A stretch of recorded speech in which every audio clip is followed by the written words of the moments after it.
Have you ever felt like you were being watched?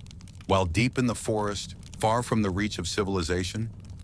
They say some legends are just stories, tales meant to scare children or entertain the curious. But in the misty woods of the Pacific Northwest, whispers speak of something real, a towering shadow that walks upright, covered in dark fur, its glowing red eyes piercing through the trees. For some, it's a myth. For others, a terrifying reality. And for one family in the fall of 1977, it became unforgettable. In the fall of 1977, the Jenkins family decided to escape the city and go camping deep in the Pacific Northwest forest, a region famous for its mysterious Bigfoot legends.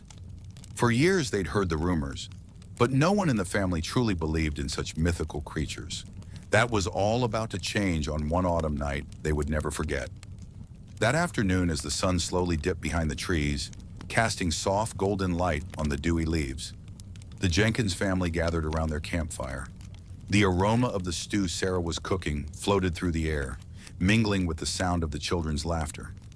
Tom, the father, sat by the fire, holding an old fishing rod, his gaze fixed on the flames. "Dad, I haven't seen any squirrels around here." Billy, their son, called out as he ran around the campsite. "Well, maybe they're in the deeper part of the forest, Billy. Just relax," Tom replied, his eyes still on the fire, as if lost in thought. But suddenly an odd sensation filled the air. The joyful sounds from the surrounding wildlife faded into complete silence. The birds chirping, the distant howling of wolves. Everything stopped. Sarah, standing by the fire, felt something was wrong.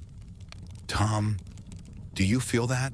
she asked, her voice tinged with concern, her grip tightening on the spoon she was holding. Tom looked around, his face turning serious. He stood up and walked over to her, listening intently. Then a deep, heavy sound echoed from the far end of the forest. It wasn't the usual noise of any animal in the area. "No, that's not a bear," Tom said, his voice lowering. "I'll go check it out."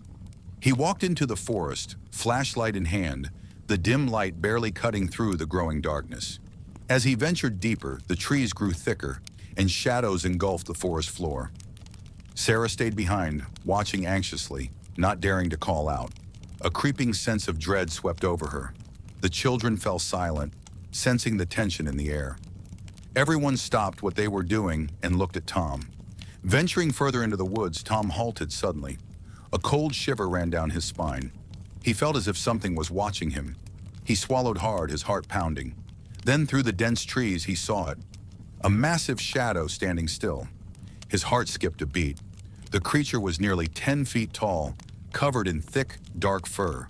Its eyes glowed a deep red, reflecting the dim light from his flashlight. The two locked eyes for what seemed like an eternity. Tom stood frozen, not daring to breathe. He'd never seen a creature like this before, but he could feel its immense strength and presence. It was not aggressive, but it was overwhelming. The creature didn't move. It just stared. "What the hell is this?" Tom whispered, his voice trembling. "It can't be." After what felt like an eternity, the creature slowly turned and began walking away. Its enormous feet made no sound on the forest floor as it disappeared into the depths of the woods. Tom stood there, still motionless, unable to comprehend what he had just witnessed. After what seemed like a long time, he finally turned and made his way back to camp. When he returned to the family, everyone was waiting with anxious eyes. But when he began telling them his story, Sarah and the children couldn't believe what they were hearing. "Dad, you really saw it?" Billy asked, his eyes wide with curiosity. "I definitely saw it," Tom said, his voice no longer strong but shaky. "I don't know what it was, but I'm sure it wasn't a bear or anything I've ever seen before. It was Bigfoot." Though no one in the family could fully believe him, their eyes told a different story. They didn't know if they were hearing a wild tale or if it was something beyond explanation. But they all felt one thing for sure. They had just brushed up against something much bigger than they could comprehend.